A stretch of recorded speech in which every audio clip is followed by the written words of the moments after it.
তোমাকে আমি দুনিয়ায় সুন্দর কাঠামো দিয়ে সৃষ্টি করেছি। আমার ভাইরা, আজকে আমাদের কি হয়ে গেল? আজকে আমাদের বিশ্বাস নাই। আজ আমাদের এমন অবস্থা হয়ে গেছে, গুনাহ করে আমরা বাহাদুরি করি, গুনাহ করে আমরা তওবা করি না, গুনাহ করে আমরা নিজেকে অনেক বড় মনে করি আর বলি আমার টাকা আছে, আমার নাম সবাই জানে, আমাকে সবাই ভুইয়া বলে, আমাকে সবাই মেম্বার বলি, আমাকে সবাই চেয়ারম্যান বলে। আমার ভাইরা, এগুলো কাছে আসবে না। যখন তোমাকে আল্লাহ পাকড়াও করবে, যখন তোমাকে আল্লাহ এমন ধরা ধরবে, চেয়ারম্যান কাজে আসবে না, মেম্বার কাজে আসবে না, খাস কাজে আসবে না। والصلاة والسلام على من لا نبي بعده أما بعد فقد قال الله تعالى في كلامه المجيد والفرقانه الحميد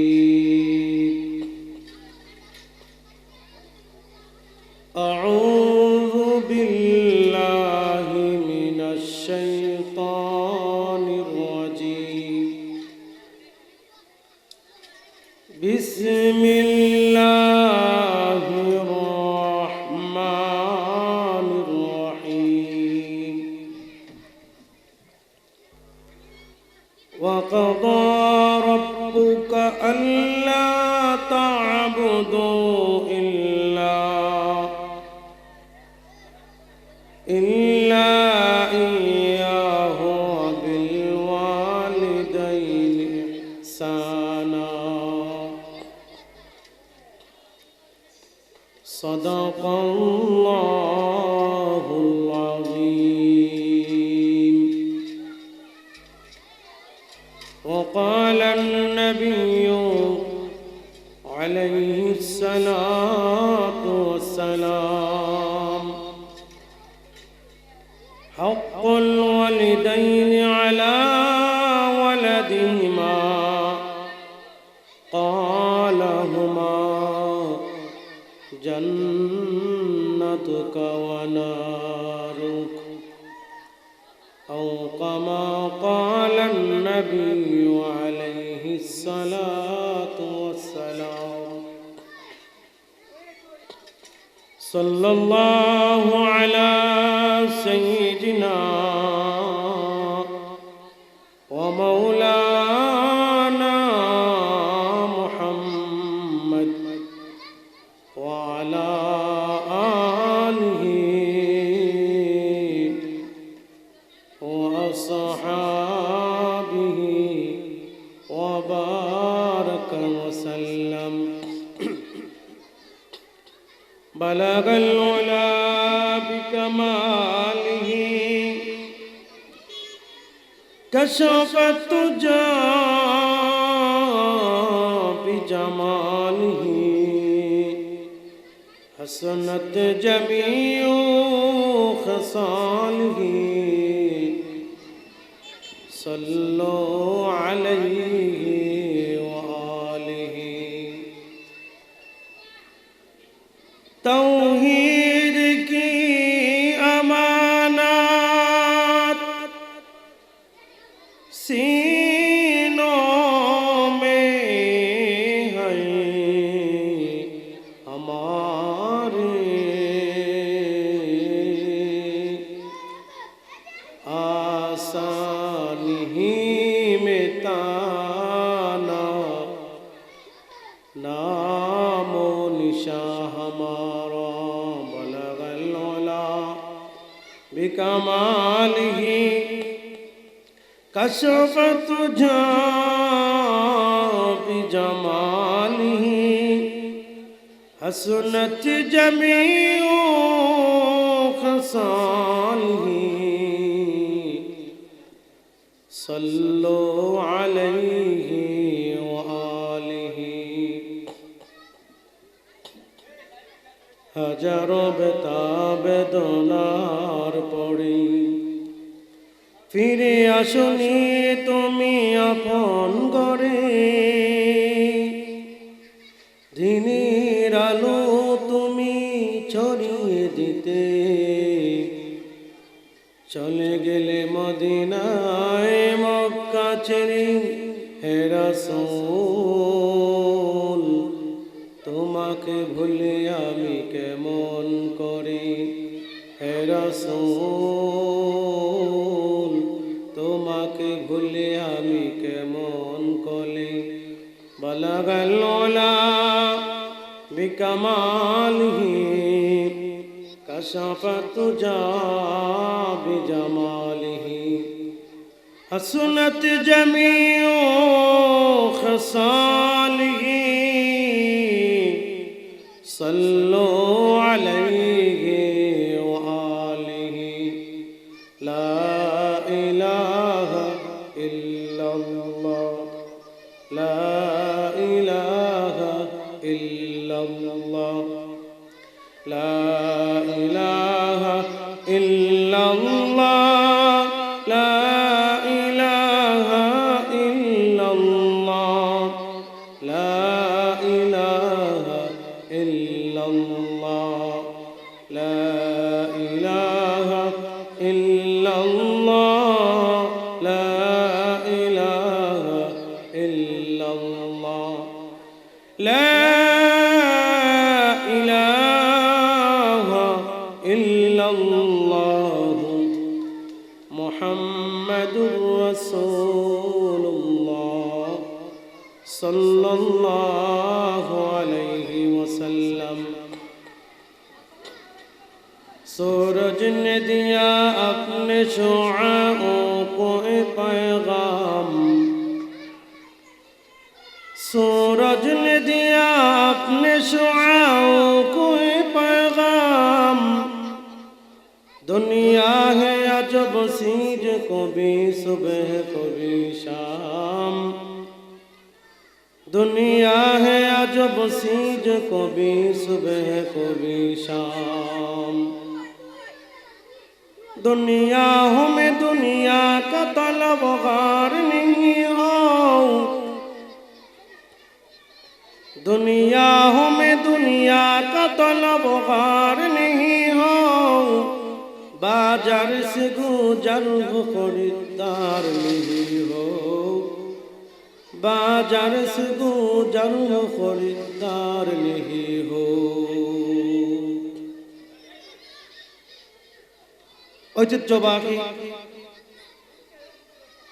কাটানশার আইরুল বাজার কমিটির উদ্যোগে আয়োজিত 3 দিন ব্যাপী পবিত্র কোরআন তাফসীর মাহফিলের আজ দ্বিতীয় দিনের দ্বিতীয় অধিবেশনে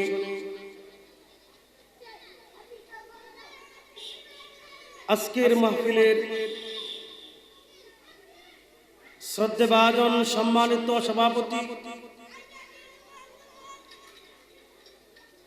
মুআজ্জাজ মুকাররম উলামায়ে কেরাম এলাকার মুরব্বিয়ানে কেরাম সমবয়সী কলেজের টুকরো আমার যুবক ভাইয়েরা ইলমে দ্বীন অন্বেষণকারী আমার প্রিয় ছাত্র ভাইয়েরা স্কুল কলেজ ইউনিভার্সিটির সকল শিক্ষার্থী বন্ধুগণ পর্দার আড়ালে কান পেতে বসে আছেন আবেদা সালেহা আমার অত্যন্ত শ্রদ্ধেয় সম্মানিত মা বোনেরা আল্লাহ পাকের দরবারে অসংখ্য শুকরিয়া আদায় করছি যেই মহান মনিব আজকে আমাদেরকে এই কঠিন লগ্নে যেই মুহূর্তে ইসলাম তথা কোরআন হাদিস বিশ্বের বিখ্যাত মুন্সিগণ তথা আলেমদের বিরুদ্ধে আল্লাহ এবং তার রাসূলের বিরুদ্ধে বিভিন্ন ভাবে ষড়যন্ত্র শুরু হয়েছে। আজ সেই কঠিন লগ্নে মহান আল্লাহ রাব্বুল আলামিন আমাদেরকে কবুল করেছেন, আমাদেরকে তৌফিক দিয়েছেন কোরআন এবং হাদিসের আলোকে কিছু আলোচনা আমি গুনাহগারকে বলা এবং আপনাদেরকে আমলের নিয়তে শ্রবণ করার জন্য কবুল করেছেন। এজন্যই আপনারা খুশি না বেজার? আর একটু জোরে বলেন, খুশি না বেজার? তাহলে সেই মহান মুনিবের প্রশংসা শুকরিয়া আমরা অন্তরস্থল থেকে উচ্চ কণ্ঠে বলি আলহামদুলিল্লাহ।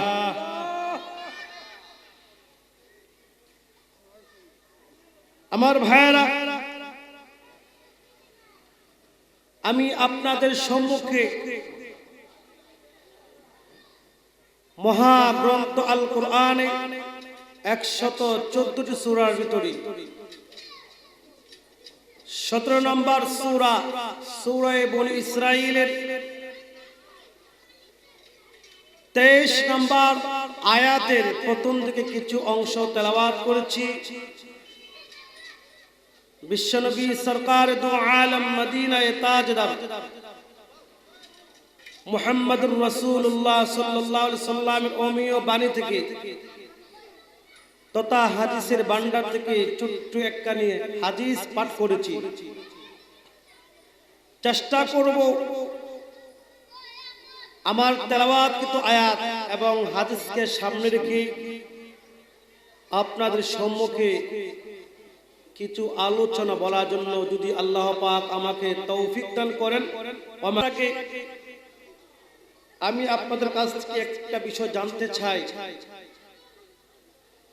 সেই বিষয়টা হচ্ছে আল্লাহ এবং তার রাসূলকে সন্তুষ্ট রাখার জন্য, সন্তুষ্ট করার জন্য আপনারা কি আমার কথা মানবেন? যদি মানেন তাহলে একটু কষ্ট করে সামনে একটু আগায় বসেন, মেহেরবানি করে সামনে একটু আগে বসেন। তাহলে আমি কি বলবো আপনাদের সুন্দর ভাষায় সুন্দর করে শুনতে পাবেন। এই জন্যই মেহেরবানি করে এই সামনে একটু আগায় বসেন। আসেন, সামনে আসেন, একটু কষ্ট সামনে আগায় বসেন।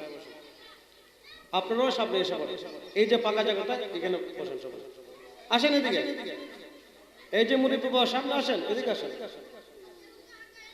হতে পারে এটা আমাদের জীবনের শেষ মাহফিল, শেষ মজলিস।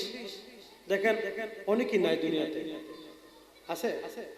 গতবার কত মাহফিল ছিল, কিন্তু এইবার নেই। আছে, অনেকে চলে গেছে। এই জন্য আল্লাহ তাআলা বলেন, ওয়ামা তাদরি নাফসুম বিআইয়ি আরদিন তামুত। কোথায় কখন কার মৃত্যু মানুষ জানে না। জানতো? জানে না। যদি জানতো অমুক সলিমউদ্দিনের মরণ আগামী শুক্রবারে, তাহলে সে কি করলো? সমস্ত সম্পদ বিক্রি করে সে মক্কা শরীফ চলে গেল। ঠিক নেই? কেন চলে গেল? তার জীবনে যত অন্যায় কাজ অপরাধ করছি, শেষ মুহূর্তে আল্লাহর কাছে একটু মাপ চাই, ঠিক না? এই জন্যই মৃত্যু সংবাদ, মৃত্যু সময় এটা আল্লাহর কাছে রয়ে গেছে, আল্লাহ কাউকে দেন নাই। তবু আমরা গুনার কাজ বন্ধ করি না। আমাদের চলার সময়, চলার মুহূর্তে অনেক গুনাহ আমরা করে ফেলি, কিন্তু কখনো সেই গুনার জন্য আল্লাহর কাছে মাফ চাইছি না। চাইছি মাফ? চাই না। তাই হোক, আমার তেলাওয়াতকৃত আয়াতের মধ্যে আল্লাহ রাব্বুল আলামিন দুইটি ইবাদতের কথা বলেছেন। একটি হচ্ছে আল্লাহ তাআলার আনুগত্য করা, দুই নাম্বার হচ্ছে পিতা মাতার সঙ্গে ভালো আচরণ করা। এই দুইটি ইবাদত গ্রহণ করে জান্নাত অর্জন করা সহজ, আর এই দুইটি ইবাদত লঙ্ঘন করে অমান্য করে জাহান্নাম অর্জন করা সহজ। ঠিক কিনা বলেন? তাহলে নাম্বার 1 আল্লাহ তাআলার আনুগত্য করা, আল্লাহ তাআলার গোলামি করা। যেই ব্যক্তি আল্লাহ তাআলার গোলামি করবে, আল্লাহ তাআলা যেই বিধান দিয়েছেন সেই বিধানটুকু পালন করবে, সেই বিধানের উপর তার জীবন পরিচালনা করবে, সেই বিধানের উপর তার জীবন ছাড়াবে, তার জন্য জান্নাত সহজ। ঠিক কিনা বলেন? আর যেই ব্যক্তি আল্লাহ তাআলার বিধান মানবে না, মন চায় জিন্দেগি, মন যা চায় তাই সে করে, আল্লাহর গোলামির কাছে অনেক নামাজের কথা বললে, ভাই হুজুর সময় এখন হয় নাই, বিয়ে করব, ছেলে মেয়ে হবে, মেয়েটা বিয়ে দিব, ছেলেকে বিয়ে করাবো, দাড়ি সাদা হবে, দাড়ির মধ্যে মেহেন্দি পরবো, তাহলে আমি নামাজ ধরে ফেলবো, নামাজ আমি ধরে ফেলবো। কিন্তু এই সুযোগ আছে না? এই সুযোগ কিন্তু আজকে আমাদের নফস, আমাদের মন এমন একটা পর্যায়ে চলে গেছে, আমরা প্রত্যেকটা মুহূর্তে শুধু আমরা বলি আমরা আগামীকাল করব, আগামীকাল, আগামীকাল। কিন্তু প্রত্যেকটা মুহূর্তে আমাকে মালাকুল মাউত পাকড়াও করে রেখেছে। আল্লাহর হুকুম যখন আসবে তখন আমাকে গ্রাস করে ফেলবে, এইটা আমার মনে নাই।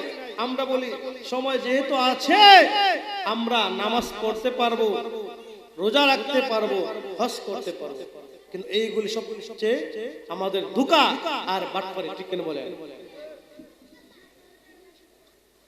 তাহলে 2 নাম্বার হচ্ছে পিতা মাতার সঙ্গে ভালো আচরণ করা। এবার আসুন সন্তানের প্রতি বাবার দায়িত্ব কি, সন্তানের প্রতি মায়ের দায়িত্ব কি, এবং পিতা মাতার প্রতি সন্তানের দায়িত্ব কি। ইনশাআল্লাহ 3টি বিষয় নিয়ে আমি আপনাদের সামনে আলোচনা করব। তাহলে এই আলোচনা করার আগে আমরা প্রথমে একটু আলোচনা করে নেই, যেই মহান আল্লাহ রাব্বুল আলামিন আমাদেরকে সুন্দর করে বানাইলেন, যাহা অন্য কোন জাতিকে বানান নাই। বানাইছেন? বানাইছেন? আমাদেরকে আল্লাহ এত দুর্বল করে সৃষ্টি করেছেন, জন্মের পরে আমরা কথা বলতে পারতাম না, পারতাম? পারতাম না? আমরা কথা বলতে পেরেছি? জন্মের পরে কথা বলতে পারি নাই, জন্মের পরে হাঁটতে পারি নাই, জন্মের পরে আমরা বাজারে আসতে পারি নাই, জন্মের পরে আমরা কাউকে ডাকতে পারি নাই।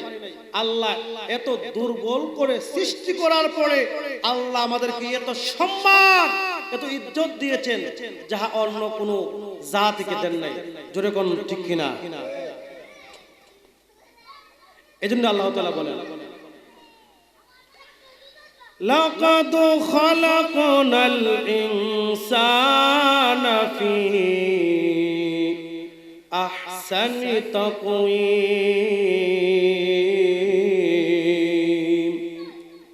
আল্লাহ বলেন, এরে আমার বান্দা, তোমারে কত সুন্দর করে বানাইলাম, আর কোন জাতিকে বানাই নাই। বান্দা তোমাকে সুন্দর 2টা চক্ষু দান করলাম। ঠিক কিনে বলেন?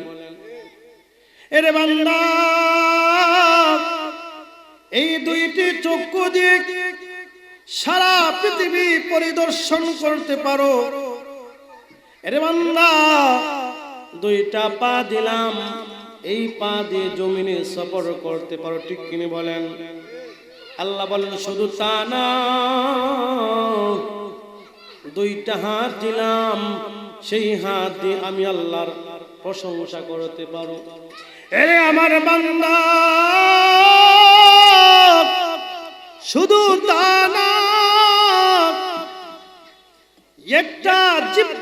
করলাম, এই জিহ্বা দিয়ে অনেক প্রকার স্বাদ তুমি নিতে পারো।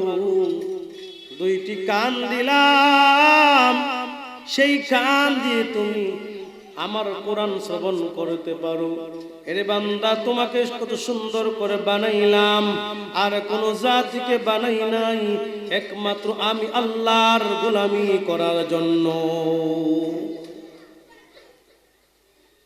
আমি জিহ্বাকে বললাম, হে জিহ্বা লম্বা হবি না। কানকে বললাম, হে কান লম্বা হবি না। পাকে বললাম, হে পা লম্বা হবি না। আঙ্গুলকে বললাম, আরে আঙ্গুল লম্বা হবে না, লম্বা হলে আমার বান্দা চলতে পারবে না। চুলকে বললাম, হে চুল লম্বা হো, আমার বান্দার মাথা সুন্দর হবে, আমার বান্দাকে দেখতে সুন্দর লাগবে। দাড়িকে বললাম, হে দাড়ি লম্বা হয়ে যাও, আমার বান্দাকে দেখতে অনেক সুন্দর লাগবে। কিন্তু বান্দা আজকে কিছুই বোঝে না। আজকে বান্দা আধুনিক হয়ে গেছে, দাড়ি পেলে দেখ, দাড়ি রাখতে চায় না। আবার বলে মনে দাড়ি, বড় দাড়ি না রাখলে হয়। আমি বলি, ওরে পাগল, মনের খানা বড় খানা একবার খাইলে হয়, ঠিক নেই? মানবো এটা? এই জন্য আল্লাহ বলেন, বান্দা কত সুন্দর করে বানাইলাম, তোমার চেহারা এত সুন্দর। গরুর মাথায় দুটি শিং দিলাম, তোমার মাথায় শিং দিলাম না। গরু ছাগলের পিছনে লেজ দিলাম, তোমাকে লেজ দিলাম না। এজন্য দেই নাই।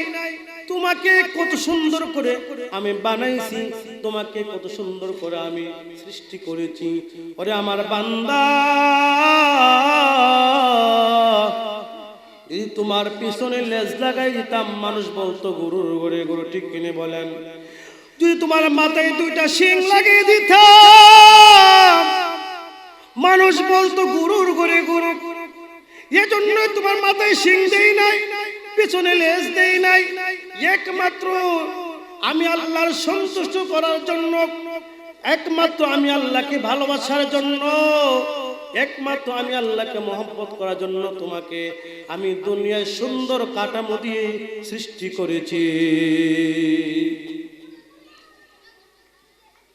আমার ভাইরা, আজকে আমাদের কি হয়ে গেল? আজকে আমাদের বিশ্বাস নাই। আজ আমাদের এমন অবস্থা হয়ে গেছে, গুনাহ করে আমরা বাহাদুরি করি, গুনাহ করে আমরা তওবা করি না, গুনাহ করে আমরা নিজেকে অনেক বড় মনে করি আর বলি আমার টাকা আছে, আমার নাম সবাই জানে, আমাকে সবাই ভুইয়া বলে, আমাকে সবাই মেম্বার বলি, আমাকে সবাই চেয়ারম্যান বলে। আমার ভাইরা, এগুলো কাছে আসবে না। যখন তোমাকে আল্লাহ পাকড়াও করবে, যখন তোমাকে আল্লাহ এমন ধরা ধরবে, চেয়ারম্যান কাছে আসবে না, মেম্বার কাছে আসবে না, খাস কাছে আসবে না। যদি তোমার আমলটা ভালো হয়, তোমার ঈমান সুন্দর হয়, ওই ঈমানের খাতিরে আল্লাহ তোমাকে চিরদিনের জন্য মাফ করে দিবে।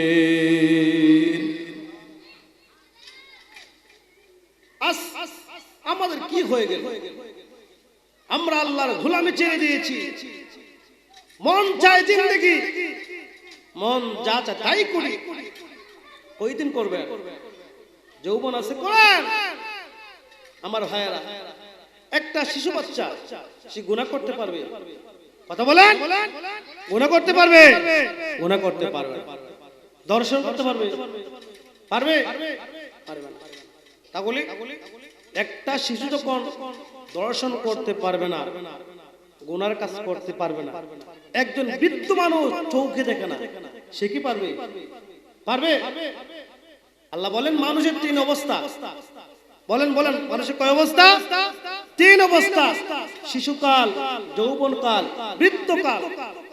আল্লাহ বলেন সবচেয়ে দামি হচ্ছে মানুষের যৌবনকালটা। আমার এখন যৌবন আছে, ইচ্ছা করলে আমি গুনাহ কাজ করতে পারবো, পারতাম না? পারবো।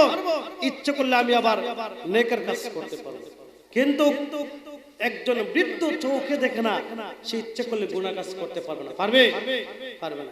এজন্য আল্লাহ তাআলা বলেন, এই যৌবন কালটা আমার জন্য ব্যয় করে দিল, এই যৌবন কালটা আমাকে দিয়ে দাও।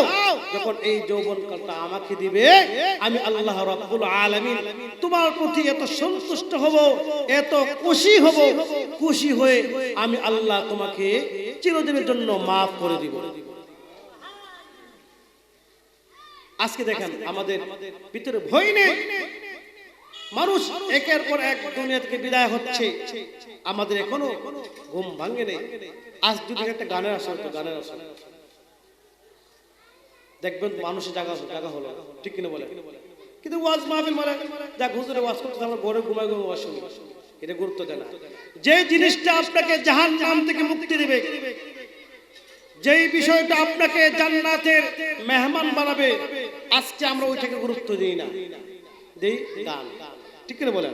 গানের প্রতি আমরা অনেক ঢুকে পড়েছি আমার ভাইয়েরা। দ্বিতীয়টা বলছিলাম পিতা মাতার সঙ্গে ভালো আচরণ করা। তাহলে সন্তানের প্রতি বাবার দায়িত্ব কি, এবং সন্তানের প্রতি মায়ের দায়িত্ব কি, এবং পিতা মাতার প্রতি সন্তানের দায়িত্ব কি এবং কর্তব্য কি, এই তিনটি বিষয় ইনশাআল্লাহ আমরা সংক্ষেপ আলোচনা করব। তাহলে প্রথম আসুন,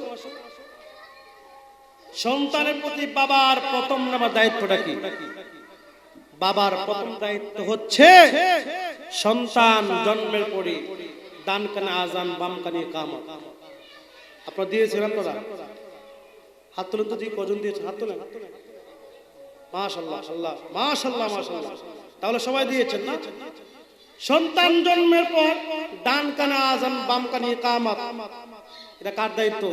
মায়ের না বাবার? কথা বলেন, কার দায়িত্ব? বাবার দায়িত্ব। অনেকে ঘর থেকে বের হয়ে যায়, কেন? শুনছে তার ঘরে মেয়ে হবে। সমাজে অনেকে চায় না তার ঘরে মেয়ে হবে, ঠিক কিনা বলে? কেন চায় না? মেয়ে হলে বিয়ে দিতে হবে, অনেক টাকা লাগবে, মেয়েকে বড় করতে হবে, এই নিয়ে অনেকে চিন্তা পেরেশান। আরে মেয়েটা হয়ে গেছে, এখন তো সব পরিবর্তন, এখন পরীক্ষা করে ফেলে। আলতাসুল কি করে? আলতাসুল করে পাগল হয়ে গেছি না, দেখবার লাগে ছেলে না মেয়ে আছে।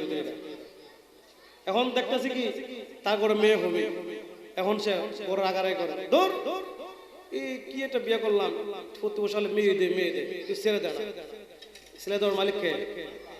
কে বলেন? আল্লাহ বলেন, ওয়ায়ালামু মা ফিল আরহাম।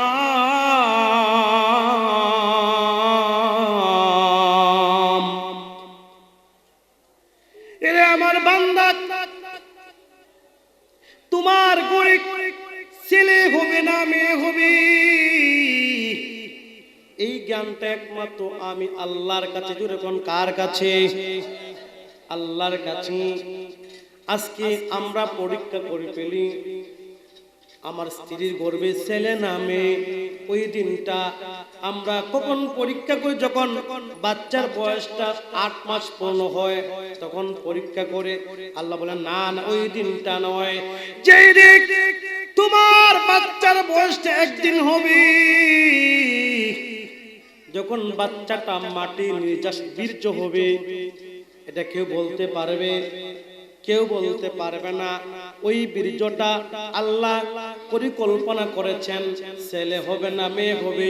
পৃথিবীর কোনো বৈজ্ঞানিক নাই, কোনো ডাক্তার নাই, কেউ বলতে পারবে না এইটা ছেলে না মেয়ে। একমাত্র মহান আল্লাহ জানেন বান্দার ঘরে কখন কি দিবেন, ছেলে দিবেন না মেয়ে দিবেন, এই জ্ঞানটা একমাত্র মহান আল্লাহর কাছে। আল্লাহু আকবার বলেন। আজকে আমরা বলি 8 মাস পর পরে চেকআপ করে, আলট্রাসাউন্ড করে ছেলে না মেয়ে, কিন্তু অনেক হতভাগা বাবা, পাপিষ্ঠ বাবা শুনছে তার ঘরে মেয়ে হবে, এখন বর্ষাদের আগারে করে, দৌড় তোরে আনলাম ভাবছিলাম তুই মেয়ে ছেলে দিবে, এখন তুই মেয়ে দেশ, সে ঘর থেকে বের হয়ে যায় আর ঘরে আসে না, সে রাস্তায় এসে ঘুরা বলে তোর কি হয়ে গেল। এই সমস্ত আপনি যখন বলেন আল্লাহ কি সন্তুষ্ট হবেন না বেজার হবেন? আল্লাহ বলে আজকে আমরা মনে করি একটা মেয়ে সমাজের বোঝা, না না, আমার রাসূল বলেছে যার ঘরে একটা কন্যা সন্তান হবে সে একটা জান্নাতের মালিক হবে। আজকে আমরা জান্নাতেও হারাই। এমন রেকর্ড আছে ধারাবাহিক 3টি কন্যা সন্তান জন্ম দেওয়ার কারণে স্ত্রীকে তালাক দিয়ে ফেলেছে। নাউজুবিল্লাহ বলবেন না? চিন্তা করছেন তারও মুসিবত, বিয়ে কিভাবে বিয়ে দিবে, ঠিক না? এই মুসিবত পেরেশান। তাহলে সন্তান জন্মের পরে বাবার প্রথম দায়িত্ব হচ্ছে ডান কানে আযান, বাম কানে কি ইকামা। 2 নাম্বার সন্তানের সুন্দর নাম রাখা। বলেন কি রাখা? কার দায়িত্ব? কার দায়িত্ব? বাবার দায়িত্ব। আজকে আমরা এগুলো করি, সব আধুনিক এমন নাম রাখে, পৃথিবীর কোথাও এমন নাম নাই।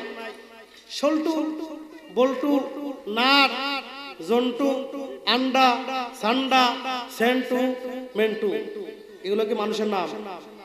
হ্যাঁ, জরিনা, জরিনা, সকিনা, রানী, নীল, আকাশ বাতাস চন্দ্র সূর্য সব রেখে ফেলে। এগুলো কি মানুষের নাম?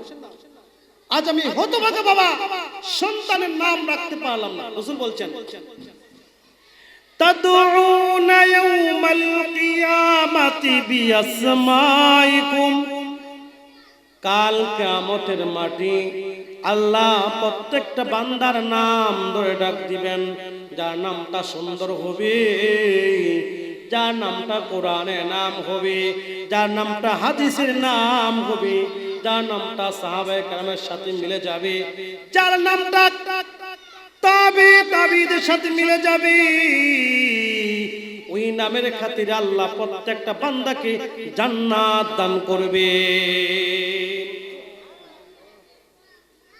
আমার ভাই, কাল কিয়ামতের মাটি আল্লাহ ডাক দিবেন আব্দুর রহমান, রে আব্দুল খালিক, রে আব্দুল গফফার, রে আব্দুল সত্তার। আল্লাহ কত সুন্দর নাম ধরে ডাক দিবেন। আজকে বাংলার মুসলমান সন্তানের নাম রাখতে জানে না, সন্তানের নাম রাখে আধুনিক নাম, যেই নামের দ্বারা আমার পরিচয় জানা যায় না, আমি কি মুসলমান না আমি হিন্দু, এটা বড় মুশকিল। আজকে মুসলমানের সন্তান এমন সিস্টেম নাম রাখে, 2 অক্ষরের নাম, জন্টু মন্টু। না না, এমন নাম রাখবেন না, কোরআনের সাথে নাম মিলে রাখবেন।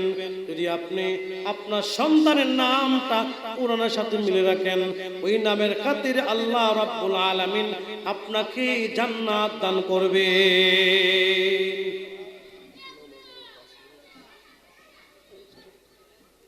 তাহলে আমরা সন্তানের সুন্দর নাম রাখবো। 3 নাম্বার আকিকা করা। 7ম দিনে সন্তানের আকিকা করতে হবে, চুলগুলো মুন্ডন করতে হবে। এগুলা কার দায়িত্ব? বাবার দায়িত্ব। আমার ভাইয়েরা, 4 নাম্বার সন্তানকে কোরআনের জ্ঞান শিক্ষা দিবেন। কি দিবেন? কোরআনের জ্ঞান শিক্ষা দিতে হবে, আদর্শ শিক্ষা দিতে হবে। আজকে আমরা এগুলো দেই না, আমরা যা চায় তাই শিখাই বাচ্চাদেরকে। আজ যদি আমরা একটা বাচ্চাকে কোরআনের জ্ঞান শিখাই, কোরআনের বয়ান শিখাই, তাহলে এই বাচ্চারা কোরআন শিখবে, কোরআনের বয়ান শিখবে। আজকে আমরা ওইগুলা শিখাই না, আমরা কি শিখাই? আধুনিক শিখাই। একটা বাচ্চা আধুনিক শিখে, চাকচিক্য এগুলো শিখে। 5 নাম্বার সন্তানের ভরণ পোষণ। এগুলো কে করবে? বাবা। সন্তান জন্মের পর সন্তানের ভরণ পোষণ, খাবার, বস্ত্র, চিকিৎসা সবকিছু এগুলো কে করবে? বাবা করবে, মার দায়িত্ব। 6 নম্বর সন্তানের জন্য দোয়া করা। আল্লাহ দোয়া শিখিয়ে দিয়েছেন, দোয়া করতে হবে, আল্লাহ আমার সন্তানকে ভালো বানিয়ে দেন, আমার সন্তানকে জ্ঞানী বানান, আমার সন্তানকে কোরআনের হাফেজ বানান, এই দোয়া করতে হবে। এরপর উপযুক্ত সন্তান ছেলে হোক মেয়ে হোক তার বিয়ের ব্যবস্থা করতে হবে। কি করতে হবে? বিয়ের ব্যবস্থা। এখন আমরা মনে করি মেয়েটা এসএসসি পাস করেছে, এখন তাকে একটা মোবাইল কিনে দেয়। কি দিকে? মোবাইল কিনে, মোবাইল। আরে হতভাগা বাবা, কেন মোবাইল দিবেন? মেয়েটার বয়স হয়ে গিয়েছে, তাকে বিয়ে দেন। ছেলের বিয়ে বয়স হয়ে গেছে, তাকে বিয়ে করান। আমরা এগুলো করাই না। এখন বলি হুজুর মেয়েটা মাত্র এসএসসি পাস করেছে, অনার্সে ভর্তি হবে, বয়স 35 হবে, এবার আধা বড় হবে, তার বিয়ে হবে। ঠিক কিনা বলেন? ছেলের বিয়ে দেনা 40-35 হয়ে গেছে, বিয়ে দেনা। ও চাকরি হবে, ব্যাংকে চাকরি করবে, মাস্টারি করবে, এই ভিতরে যত আকাম সবগুলো সে চালিয়ে যায়। এগুলা কে দায়বার? বাবা। কে দায়বার বলেন? এজন্যই সন্তানকে ভালো শিক্ষা সবকিছু এগুলা কে? বাবার দায়িত্ব। তাহলে এটা একটা তৃপ্তি, মজা আসে না। যাই হোক, যদি আল্লাহ আমাকে কোন সুযোগ দেন তাহলে চেষ্টা করব যে মায়ের দায়িত্ব কি, বাবার দায়িত্ব আরো বাকি আছে, মায়ের দায়িত্ব কি এবং পিতা মাতার প্রতি সন্তানের দায়িত্ব কি, এগুলো নিয়ে ইনশাআল্লাহ আলোচনা করব। যাই কিছু আলোচনা করলাম, যতটুকু ইনশাআল্লাহ আলোচনা করলাম, আল্লাহ পাক যেন আমাদেরকে আমল করার তৌফিক দান করবেন। আমিন। আসসালামু আলাইকুম। হুজুরের পরবর্তী ওয়াজ আসিতেছে আমাদের ইউটিউব চ্যানেলে, তাই সাবস্ক্রাইব করে সাথেই থাকুন।